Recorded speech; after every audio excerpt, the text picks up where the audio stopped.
I thought I had landed the job of a lifetime when Marcus and Sophia asked me to plan their dream wedding. Everyone in Denver knew them as the perfect couple. He was successful, she was stunning, and their love story seemed straight out of a fairy tale. As their wedding planner, I felt incredibly lucky to be part of what everyone called the most enviable romance in the city. But sometimes the most beautiful stories hide the ugliest truths. Before I tell you how their perfect wedding became their perfect downfall, let me know where you are watching from, and hit that like button if you believe karma always finds a way. Marcus Henderson was the kind of man who commanded attention the moment he walked into a room. At 32, he had built a real estate empire that stretched across 3 counties. His charming smile and confident handshake had closed million-dollar deals, and his luxury BMW was always parked in the most coveted spot outside his downtown Denver office. Success seemed to follow him everywhere, and he wore it like an expensive suit that fit perfectly.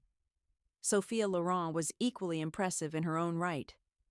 At 28, she had established herself as one of Denver's most sought-after interior designers. Her stunning brunette hair and impeccable fashion sense had earned her 50,000 Instagram followers who hung on her every perfectly curated post. She had a way of transforming spaces that made magazine editors take notice, and her client list read like a who's who of Colorado's elite. Their love story, at least the version they told everyone, sounded like something from a romantic movie. They had met 3 years earlier at a charity gala for underprivileged children. Marcus claimed he spotted her across the crowded ballroom and knew instantly she was the woman he would marry. Sophia would smile and add that he swept her off her feet with his confidence and generosity. Within 6 months, they were inseparable. Their social media presence was nothing short of perfect. Romantic getaways to Napa Valley, where they sipped wine against sunset backdrops. Surprise weekend trips to Aspen, where Marcus would surprise her with designer jewelry. The proposal had been particularly spectacular, taking place on a private beach in Maui, with a photographer perfectly positioned to capture every magical moment. The engagement ring, a flawless 3-carat diamond, had its own dedicated Instagram post that received thousands of likes and comments from envious followers. The local media had taken notice too. Denver Lifestyle magazine had featured them in a 6-page spread titled Denver's Most Enviable Love Story. The article painted them as a power couple who balanced professional success with genuine romance. They attended all the right charity events, vacationed in all the right places, and seemed to have found that elusive balance between love and ambition that so many couples struggle to achieve. That is where I came into the picture. My name is Allison Parker, and at 26, I owned Ever After Events, a small but growing wedding planning business that I had started just 3 years earlier.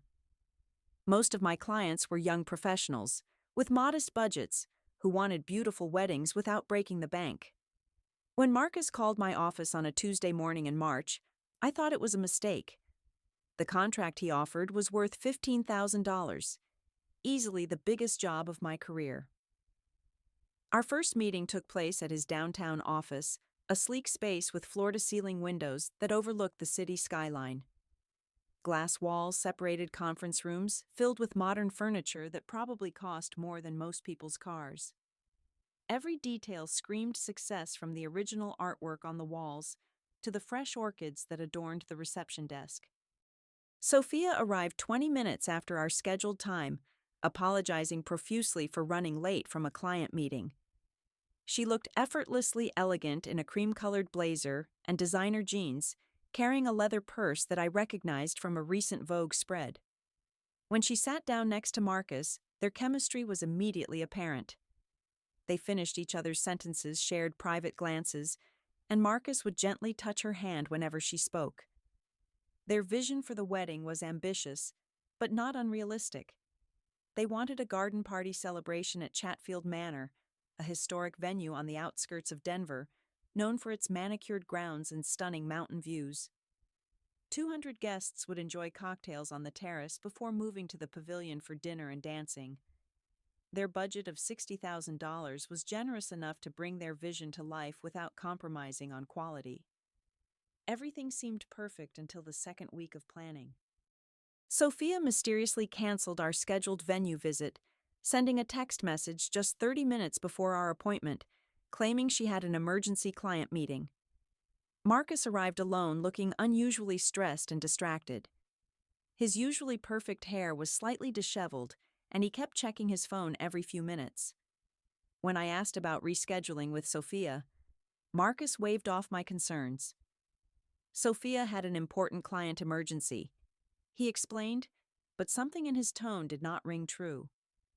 Just move forward with whatever decisions need to be made. I trust your judgment completely. Later that afternoon, as I drove past the day spa where many of Denver's elite women spent their afternoons, I spotted Sophia's distinctive silver Mercedes in the parking lot. The timestamp on my phone showed it was exactly when she claimed to be handling her client emergency. A small seed of doubt planted itself in my mind, but I pushed it aside. Perhaps the client meeting had ended early, and she decided to treat herself to some relaxation. The third week brought another odd incident. During our catering consultation, Sophia insisted on using Bella Vista, a mid-range restaurant that specialized in Italian cuisine. Their food was adequate, but their prices were 20% higher than comparable vendors, and their reviews were average at best. When I suggested several alternatives that offered better value and higher quality, Sophia became unusually adamant. "It has to be Bella Vista," she said firmly, her voice taking on an edge I had never heard before. "They understand exactly what we want." Marcus, who had been reviewing contracts on his laptop, looked up and caught my confused expression. Later, as Sophia stepped outside to take a phone call, he leaned across the table with a conspiratorial whisper. "Just go with whatever she wants," he said quietly. "Money is no object here. I want her to have everything perfect." What struck me as odd was not his generosity, but the way he paid for everything. Every deposit, every vendor fee, every consultation charge was handled with cash. Crisp $100 bills that he pulled from different pockets and envelopes. In my 3 years of wedding planning, most clients paid with credit cards or checks.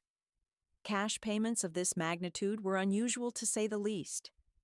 The seed of doubt that had been planted earlier began to grow when I bumped into Emily Watson at my favorite coffee shop on 17th Street. Emily had been my college roommate, and we had maintained a close friendship despite our busy careers. She worked as a paralegal at Morrison Caldwell and Associates, one of Denver's most prestigious law firms that specialized in corporate litigation. Our conversation started casually enough.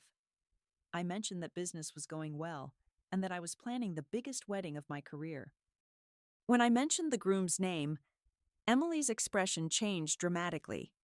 Her coffee cup froze halfway to her lips, and her eyes widened with surprise. "Wait," she said slowly, "the Marcus Henderson. Are you absolutely sure you want to work with him?" The concern in her voice was unmistakable. Emily was not someone given to gossip or drama, which made her reaction all the more alarming. When I pressed her for details, she glanced around the crowded coffee shop before leaning in closer. "Marcus Henderson is involved in a very messy lawsuit with his former business partner," she whispered. "There were serious accusations of forged documents and fraudulent business practices. The whole thing got settled out of court very quietly, but not before some pretty damaging allegations came to light." She went on to explain that Marcus's former partner, a man named David Chen, had accused Marcus of falsifying environmental reports to secure building permits for a luxury housing development. The allegation suggested that Marcus had knowingly built homes on contaminated land and then covered up the environmental hazards to avoid costly cleanup procedures. "Every successful person has enemies," I told myself as I drove home that evening. "Jealous business partners make accusations all the time." But Emily's words stayed with me, adding weight to the small inconsistencies I had already noticed. The cash payments, the canceled appointments, Sophia's insistence on specific vendors. Individually, these things meant nothing. Together they were starting to form a pattern that made me uncomfortable. My growing unease reached a new level during my visit to Bella Vista to finalize the menu details. The restaurant was located in a strip mall on the less fashionable side of town, sandwiched between a discount tire shop and a check cashing service. The interior was dated but clean, with checkered tablecloths and faded photographs of Italian landmarks covering the walls. Tony Ricci, the owner and head chef, was a stocky man in his 50s, with nervous energy that seemed to intensify whenever Marcus's name came up in conversation. As we discussed appetizer options and dietary restrictions, I noticed that Tony's hands shook slightly whenever he reached for his notes. Beads of sweat had formed on his forehead, despite the restaurant's adequate air conditioning. "Look," Tony said suddenly, interrupting my explanation of the cocktail hour timeline. "I know what Marcus has on me, but this wedding better be the last favor I do for him. I cannot keep operating like this." The words tumbled out before he could stop himself. When I asked what he meant, Tony's face went pale, and he immediately backpedaled. "Forget I said anything," he mumbled, avoiding eye contact. "Let us just focus on the food, okay? The chicken piccata is very popular." But curiosity had gotten the better of me. After leaving the restaurant, I did some quick research on my phone. Tony's restaurant had failed a health department inspection 6 months earlier due to serious violations, including improper food storage and inadequate sanitation procedures.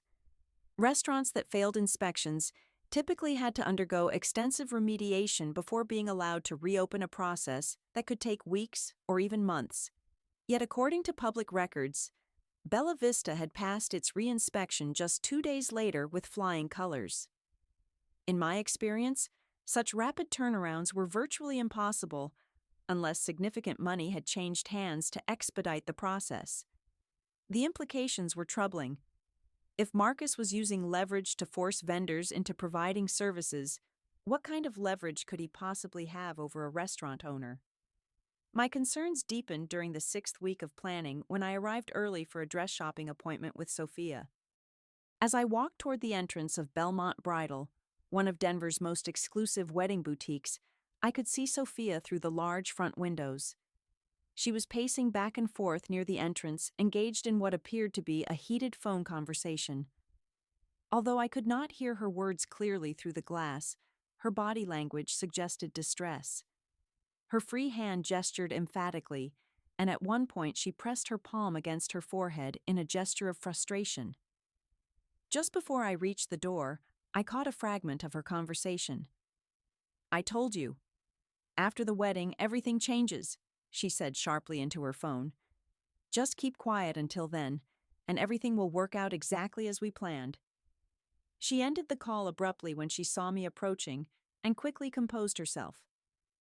By the time I entered the boutique, her smile was back in place, though I noticed a slight tremor in her hands as she greeted me with an enthusiastic hug. Inside the boutique, Sophia tried on a stunning $12,000 Vera Wang gown that fit her perfectly. The dress was a work of art with intricate beadwork and a cathedral-length train that transformed her into a vision of bridal perfection. As the seamstress made notes for minor alterations, the boutique owner made casual conversation about the upcoming wedding. "Your friend who paid the deposit had such different style preferences than you," the woman mentioned while writing up the order. "I was surprised when you chose something so classic and elegant."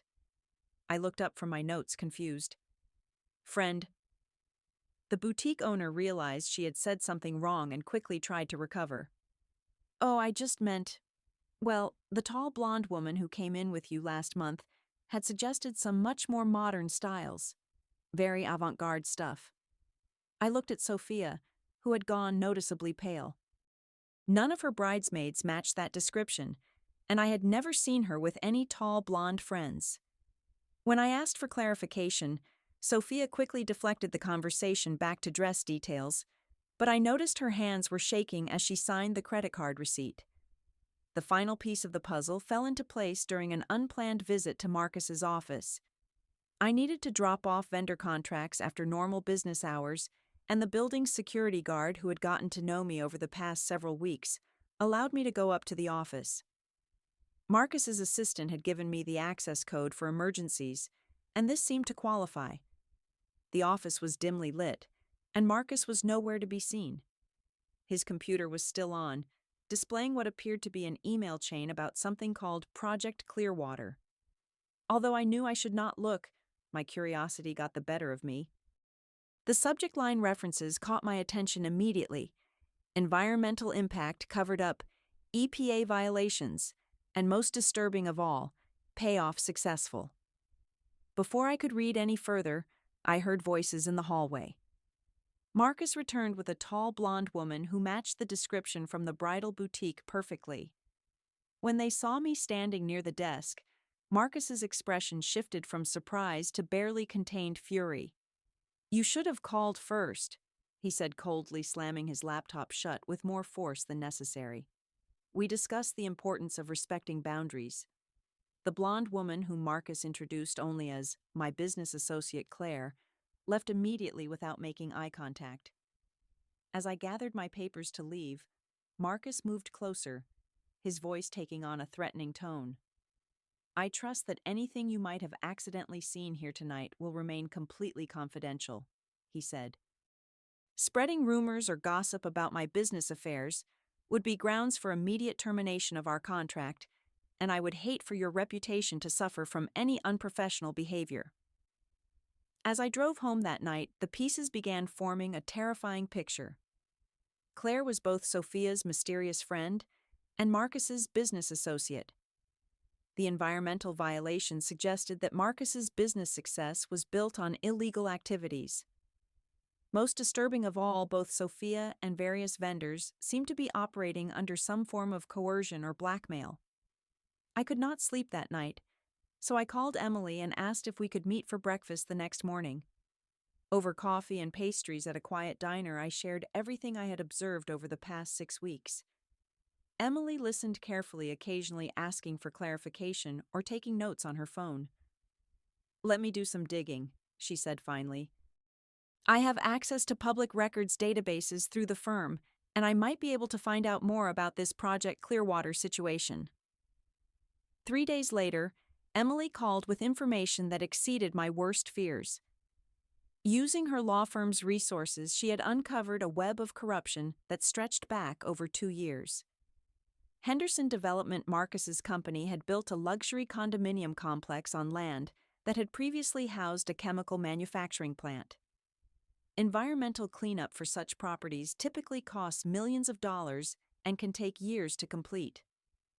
Rather than following proper remediation procedures, Marcus had apparently bribed Claire Morrison, an Environmental Protection Agency inspector, to falsify soil contamination reports.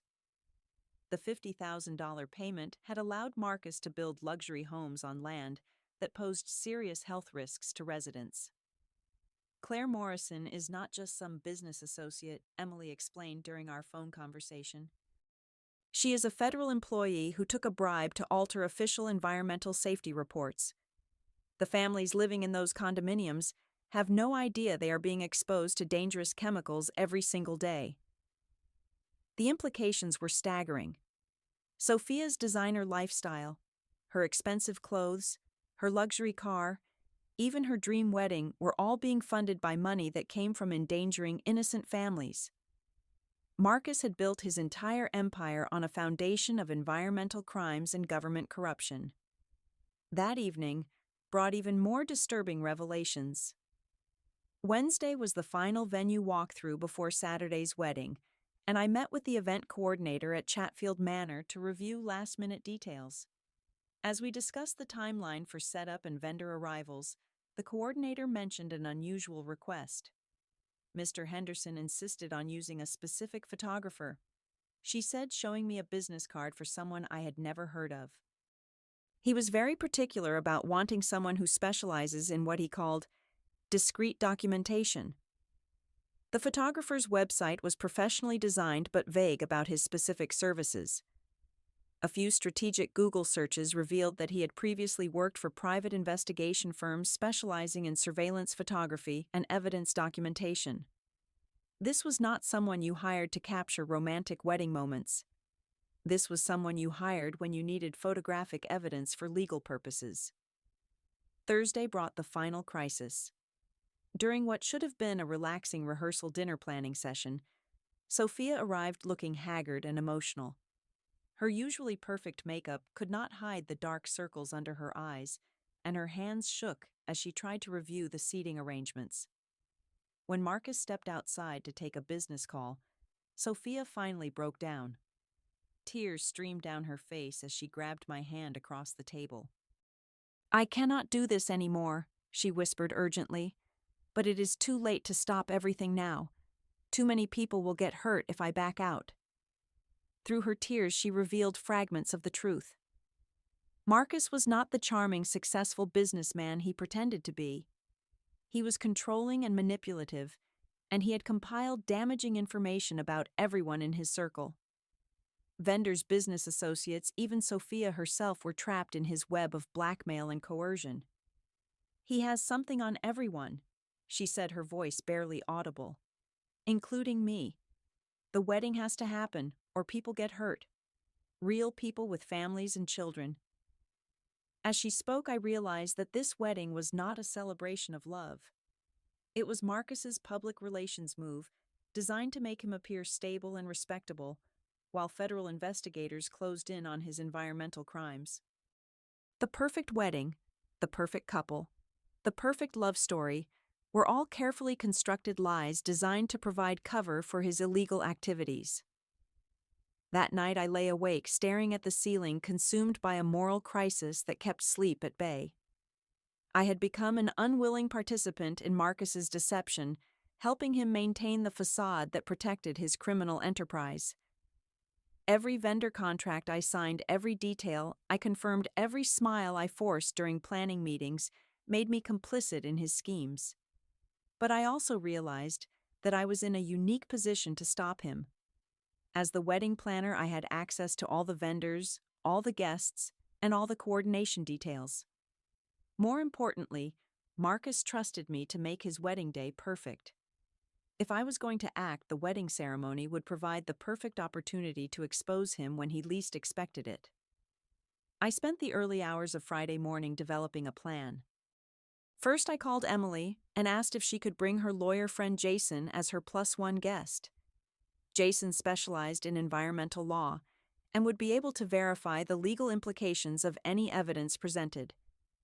Second, I gathered all the suspicious vendor contracts and documented the pattern of cash payments and coercive arrangements. Most importantly, I prepared a small recording device that I could use to capture Marcus's reaction when confronted with evidence of his crimes. If he was going to threaten people to maintain his secrets, I wanted those threats documented and witnessed by 200 wedding guests. If Marcus Henderson wants a perfect wedding, I thought to myself as Friday night turned into Saturday morning, he is going to get one, perfectly ruined. Saturday morning dawned clear and beautiful with the kind of perfect Colorado weather that made outdoor weddings magical. Chatfield Manor's grounds looked spectacular, with every flower bed perfectly manicured and the mountain views providing a stunning backdrop for what was supposed to be the happiest day of Marcus and Sophia's lives. I arrived early to oversee final preparations, my heart racing with nervous energy about what I planned to do. The vendors bustled around, setting up tables, arranging flowers, and conducting sound checks for the ceremony. Tony from Bella Vista looked particularly stressed, as his staff unloaded catering supplies, constantly wiping sweat from his forehead, despite the cool morning air. Marcus appeared confident and relaxed, greeting guests with his trademark charming smile and firm handshake. He wore a perfectly tailored black tuxedo that probably cost more than most people's monthly salaries. Sophia looked stunning in her Vera Wang gown, though I could see the strain in her eyes despite her flawless makeup. The ceremony proceeded normally through the processional and opening remarks. 200 guests sat in elegant white chairs arranged on the manor's main lawn, many of them prominent Denver citizens who had no idea they were about to witness something far different from a typical wedding celebration. As the officiant reached the point where he traditionally asked if anyone objected to the union, I stood up from my position near the coordination table. My hands were shaking, but my voice was clear and strong as I approached the microphone that was set up for reading special messages during the ceremony. Before Marcus and Sophia say, "I do," I announced, my voice carrying across the stunned, silent crowd. "There is something everyone here needs to know about the man you are celebrating today." The reaction was immediate and electric. Guests turned in their seats, confused murmurs rippled through the crowd, and Marcus's face transformed from confidence to panic in the space of a heartbeat. Sophia actually looked relieved, as if a tremendous burden was finally being lifted from her shoulders. I proceeded to detail everything Emily and I had discovered about Project Clearwater: the environmental crimes, the bribery of federal officials, and the pattern of blackmail that had ensnared vendors and associates. Jason, Emily's lawyer friend, stood up from his seat to confirm that federal authorities were indeed investigating these allegations and that evidence had already been forwarded to the appropriate agencies. Marcus tried desperately to regain control of the situation. "This woman is obviously disturbed," he shouted, pointing at me with shaking hands. "Security, please remove her immediately. This is my wedding day." But before security could react, Claire Morrison stepped out from behind a group of guests near the back of the ceremony area. The tall, blonde woman I had seen at his office was not his business associate after all. She was an undercover federal investigator who had been gathering evidence for months. "Marcus Henderson," she announced in a clear, authoritative voice while displaying her FBI credentials, "you are under arrest for conspiracy to violate federal environmental protection laws, bribery of government officials, and fraud." What followed was unlike anything I had ever witnessed. FBI agents who had been posing as vendors and guests throughout the morning moved quickly to surround Marcus before he could flee. The man who had seemed so powerful and controlling just minutes earlier was placed in handcuffs at his own wedding altar, while 200 stunned guests watched in complete silence. Sophia collapsed into the front row of chairs, sobbing with what appeared to be relief, rather than grief. Later she would tell me that she had been trapped in an engagement she could not escape, because Marcus had threatened to destroy her family's interior design business if she tried to leave him. Tony from Bella Vista approached me after the arrest, tears in his eyes as he shook my hand. Marcus had been blackmailing him with threats to report immigration violations involving Tony's kitchen staff, forcing him to provide catering services at below-cost rates for months. The aftermath unfolded over the following weeks and months, like chapters in a legal thriller that captivated the entire Denver metropolitan area. Marcus faced federal charges that included conspiracy, bribery, fraud, and multiple environmental violations. His business empire, built on a foundation of corruption and blackmail, collapsed almost immediately as investors fled and projects were halted pending investigation. The families living in the contaminated condominiums filed a massive class action lawsuit that eventually resulted in a $60 million settlement. They were relocated to safe housing, while environmental cleanup specialists spent 18 months removing contaminated soil and groundwater from the property. Sophia rebuilt her life with an authenticity and purpose that had been missing during her relationship with Marcus. She used her interior design skills to establish a foundation that created beautiful, safe living spaces for families affected by environmental crimes. Her Instagram following grew to over 200,000 as she shared her journey from victim to advocate, inspiring others to speak out against corruption and abuse. Tony's restaurant thrived once Marcus's threats were removed. Free from extortion and blackmail, he was able to focus on what he loved most, creating authentic Italian cuisine for families to enjoy. He sent me a handwritten thank you note, along with gift certificates for a year's worth of dinners, though the gratitude in his eyes that day at the wedding had been payment enough. My wedding planning business experienced unprecedented growth following the publicity surrounding what local media dubbed the wedding day arrest. Couples specifically sought me out because they wanted someone who would prioritize integrity and authenticity over profits and appearances. The story was featured in bridal magazines nationwide as an example of how wedding professionals can be advocates for their clients rather than just service providers. Emily and I strengthened our friendship through our shared mission to seek justice for those who had been harmed by Marcus's schemes. She eventually left her law firm to work exclusively on environmental justice cases, and we collaborated on several projects helping families affected by corporate environmental crimes. The most satisfying moment came 6 months later when I received a handwritten letter from Sophia. She had met someone new, a nonprofit environmental lawyer, who shared her passion for protecting families from corporate harm. Their relationship was built on mutual respect, shared values, and genuine love rather than manipulation and control. "Thank you for giving me back my life," she wrote. "I will never forget that you chose to do the right thing even when it was difficult and scary. You showed me what real courage looks like." As I reflect on that extraordinary day, I realize that the most satisfying karma is not always what life delivers to people who deserve it. Sometimes the most satisfying karma is what we choose to serve ourselves when we have the opportunity and courage to act.